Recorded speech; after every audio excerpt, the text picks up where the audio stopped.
Je suis curieux à propos du fait de réprimer ses émotions. Ce que je retiens de ce travail, c'est que nous avons des émotions négatives. Et nous émettons une signature émotionnelle de ce que nous voulons créer. Et chaque fois que quelque chose va à l'encontre de cela, nous changeons et nous retournons à notre plan d'origine. Mais pour quelqu'un qui a un traumatisme lié au passé et qui essaie de l'étouffer au fond de lui, qui essaie de l'éviter. Comment cela entre-t-il dans ce genre de travail? Une partie de cela ressemble à se contenir et l'autre à de la création. À quel moment faisons-nous la différence? M'avez-vous déjà entendu dire que les émotions sont néfastes? L'ai-je dit? Non. Les émotions sont le produit d'une expérience. Alors, est-ce que je réagis dans ma vie? Oui, je le fais. Mais la question est, combien de temps allez-vous réagir? Voilà la vraie question. Car si vous gardez cette réaction émotionnelle pendant une longue période de temps, tôt ou tard, ça deviendra votre identité. Donc, les gens demandent pourquoi es-tu amer ou frustré? Pourquoi souffres-tu autant? Et vous gardez cette émotion, ce qui signifie que vous êtes dans un résidu chimique du passé. Votre cerveau va rejouer l'événement car vous êtes relié émotionnellement au passé. Et vous direz, je suis comme ça, à cause de cette expérience du passé. Alors imaginez ce que je fais avec les gens. Nous avons des gens qui ont été abusés, traumatisés, qui ont été agressés. Des gens qui ont eu un passé très difficile.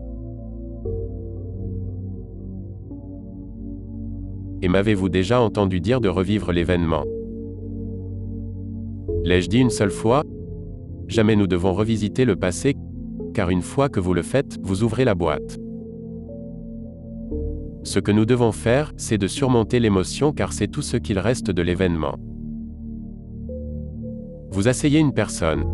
Et au moment où elle s'assoit, que pensez-vous que le corps va faire? Il va chercher quelque chose pour recréer cette émotion car c'est l'identité de la personne. Êtes-vous toujours avec moi? Donc, si j'inspire les gens à s'asseoir et qu'elles le font, et soudainement, elles se rendent compte qu'elles ont chaud. Elles sont irritées et leur estomac se tord. Et d'un coup, c'est un ensemble de sensations, de ressentis, qu'ils avaient appelé tout ce temps frustration. Mais ces différentes sensations, quand vous les nommez, deviennent des émotions. Mais ce ne sont que des sensations physiques. C'est de l'énergie bloquée dans le corps. Alors le corps cherche à repartir dans le passé et il croit qu'il est dans le passé. Vous me suivez? Donc, si la personne devient consciente que son corps fait cela, et de la même façon qu'on entraîne un animal, permet au corps de ressentir cette émotion, puis retourne calmement dans l'instant présent. Quand vous retournez calmement dans l'instant présent, le corps se plonge dans le présent et s'éloigne du passé. Et l'énergie se libère. Le corps se dit alors, attends, que va-t-il se passer l'instant d'après? Il essaie d'anticiper le futur. Puis, vous faites retourner votre corps dans l'instant présent. Et chaque fois que vous le faites, vous dites à votre corps qu'il n'est plus l'esprit, que vous êtes l'esprit. Et que vous serez plus fort que le programme. Ainsi, vous faites baisser l'intensité de l'émotion, et quand vous brisez l'addiction à cette émotion, l'effet secondaire de briser cette addiction s'appelle la joie, la liberté. Le corps se dit alors, je ne veux plus jamais être tourmenté.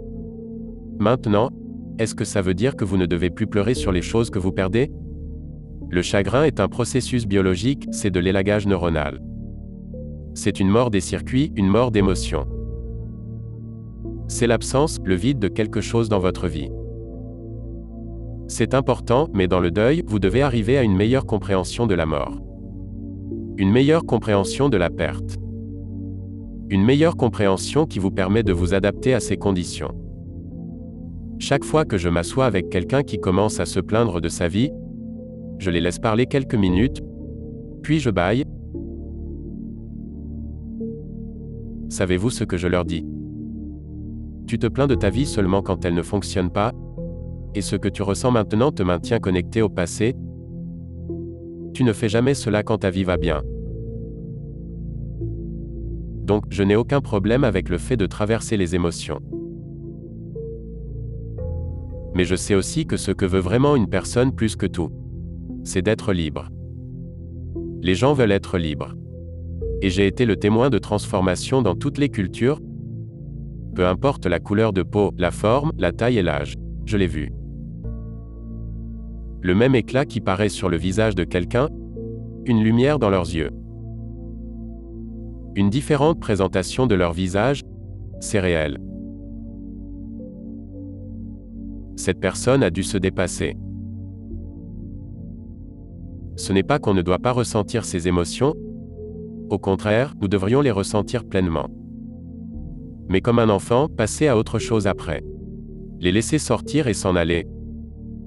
Quand nous étudions des scanners cérébraux de gens qui analysent leur vie avec certaines émotions, au fil du temps, nous voyons leur cerveau empirer. Juste pire.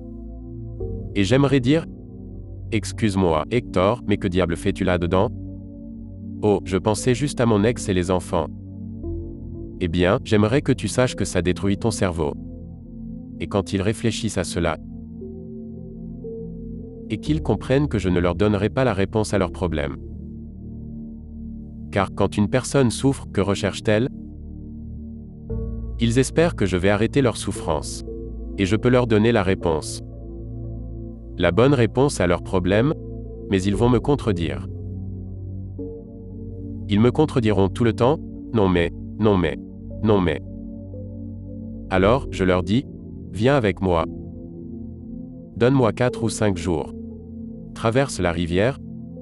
Va au-delà de toi-même et de cette émotion. Et la mémoire sans charge émotionnelle, c'est de la sagesse.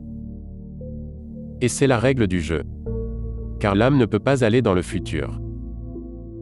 Elle ne peut pas créer une nouvelle aventure, ne peut pas vous mener à la source, si vous vivez dans une émotion qui vous ramène dans le passé. L'âme ne sait même pas à quoi rêver. Elle ne peut pas, car elle voit le futur à travers les lunettes du passé. Donc, quand une personne commence à se plaindre et vous lui dites « Tu crées ta réalité ?» Ok, je vais donc penser à quelque chose que je veux, mais ils ne contrôlent pas leurs pensées. Car leur corps influence leur esprit. Donc, la seule façon de libérer de l'énergie est de rester immobile et de savoir qu'ils sont Dieu. D'être plus fort que leur corps.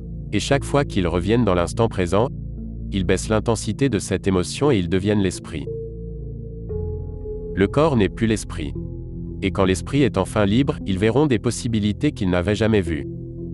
J'ai vu cela tellement de fois. Ensuite, tout ce que veut cette personne, c'est d'être dans l'instant présent et devenir plus heureux. Ils en redemandent. Mais vivre dans la culpabilité, le chagrin ou la honte?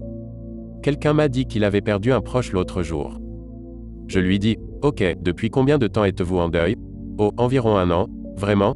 Ok, supposons que ce soit vous qui soit parti, et vous voyez vos proches se morfondre pendant 1 an. Que leur diriez-vous après 1 an si vous les aimez vraiment? Passez à autre chose et ayez une vie heureuse. Je vais bien? Soyez heureux.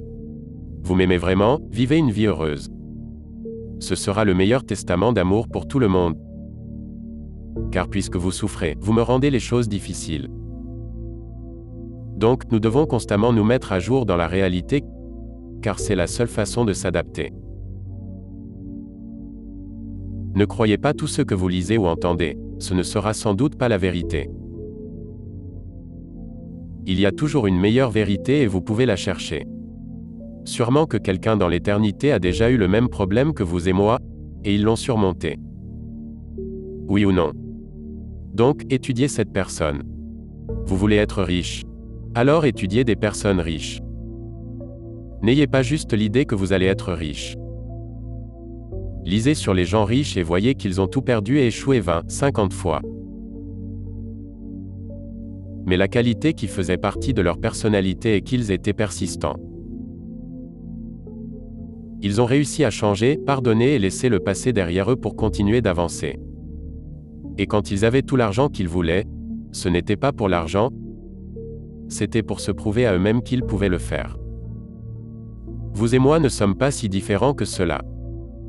Mais si vous ne pouvez créer un futur à cause d'une émotion qui vous maintient dans le passé, vous devrez faire face à cette émotion.